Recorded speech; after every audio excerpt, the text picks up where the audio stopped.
एक तो हलवाई कैटरर जो लापरवाही कर रहे हैं, इससे बचने में मट्ठी पहले घी में बनती थी, घी में मोहन लगता था, आजकल वो रिफाइंड में बना रहे हैं या पामोलिन बना रहे हैं, या कोई एक आधा जो घी में बना रहा है, या उसमें मोहन ज्यादा डाल देता, मोहन जरूर से ज्यादा हुआ तो वो खाया नहीं जाएगा।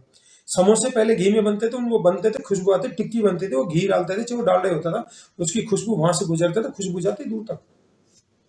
तो वो भी आप कंपेल करें, हलवाई कंपेल करें, भाई मुझे घी में चाहिए, और अगर वो नहीं बना रहा है, बाबूजी आजकल तो ऐसे चलता है ना, वो बनाएंगे नहीं, या फिर वो पामोलिन बनाएंगे सस्ते वाले। अब क्या करना, उसने तो अपना मार्जिन देख लिया, उसने अपना चमक देख ली, अभी बाजार में पैकेट आ रहा है, चमक देख ली, तो आप क्या कि थोड़ी मेहनत करना शुरू कर दो, नहीं तो भाई साहब बीमारी आपको बर्बाद कर देंगी, आपकी सेविंग को खींच जाएंगी, मेडिक्लेम को खींच जाएंगी, आपकी हालत वो हो जाएगी, आप सोच नहीं पाएंगे, हॉस्पिटल में आपको वो शोषण होगा कि आप किसी कहने लायक नहीं चाहिए। तो आपने उस खतरनाक शोषण से बचना है, उस खतरनाक बीमारियों के जो खतरनाक रिजल्ट होते हैं ना, शोषण और बर्बादी से बचना है, तो आप अपने घर में बनाना शुरू कर दो। कचौरी होती बाहर पे रिफाइंड में बनाते, एक दो बंदे हमारे वाड़ी में सरसों तेल में बनाते, मैंने कईयों को मोटिवेट किया, कईयों को मैं धीरे धीरे कन्वर्ट कर रहा हूँ कि जो बंदे रिफाइंड यूज करें, पामोलिन यूज करें, उससे वो सरसों तेल पे आ जाए या डालडा घी पे आ जाओ, उससे भी ठीक है, ताकि नेचुरल चीजें मिल जाए। हमें ऐसी चीजें आपको अवेलेबल करवाने के लिए भी आप प्रयास कर रहे हैं। और उससे बढ़िया कि अगर वो आपको वो चीज नहीं मिल पा रही तो आप अपने घर पे बनाओ। घर पे जो चीज बनेगी, आप देखो घर पे आप पनीर की सब्जी बनाते हो, पालक पनीर बनाते हो, उसमें क्या टेस्ट आता है, कितना टेस्ट है।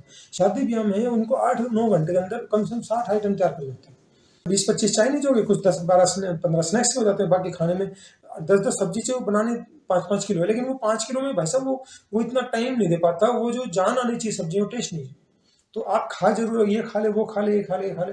अब मैं कल एक शादी में देखा, मैंने एक बड़ी सी उम्र का आदमी, 60 साल का आदमी, वो चीला खा रहा है, चीले के साथ इमली की चटनी, दही गाँव खा रहा है, साथ साथ गर्म दूध पी रहा है। अरे मैंने कहा भाई बनने काम कर रहा, तू थोड़ी देर में टॉयलेट ही जाएगा, उल्टी आएगी। आप खुश हो रहे हो मैं पनीर खा रहा हूँ, ये खा रहा हूँ, भैया अब सब नकली माल चल रहा है। तो क्या होता है, हमारे पेट को अलग अलग मेहनत करनी पड़ती है, तो अलग अलग तरह की चीजें खाएं, गैप खाएं। शादी ब्याह का फंक्शन चल रहा है, तो इसमें आप पहले ठंडी चीजें खा लो, आधे घंटे गए तो उसके बाद गर्म खा लो, या आपने गर्म खा लिया पहले तो सिर्फ गर्म चीजें खा लो सारी, उसके आधे घंटे बाद ठंडी खा लो। आपको ये जो पेट में दिक्कत, डाइजेशन, उल्टी सीधी चीजें नहीं होगी।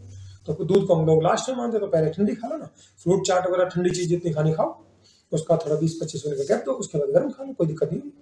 तो आपको ना तो स्वास्थ्य की दिक्कत होगी, ना आपके शरीर को पचाने में, क्योंकि आपने उल्टी सीधी चीजें तो खा ली। शरीर को तो पचाने के लिए अलग अलग तरीके से मेहनत करनी पड़ती है। तो शादी ब्याह का सीजन चल रहा है, थोड़ा ध्यान से रहे, अपने स्वास्थ्य का ध्यान रखें, शरीर को शरीर समझे।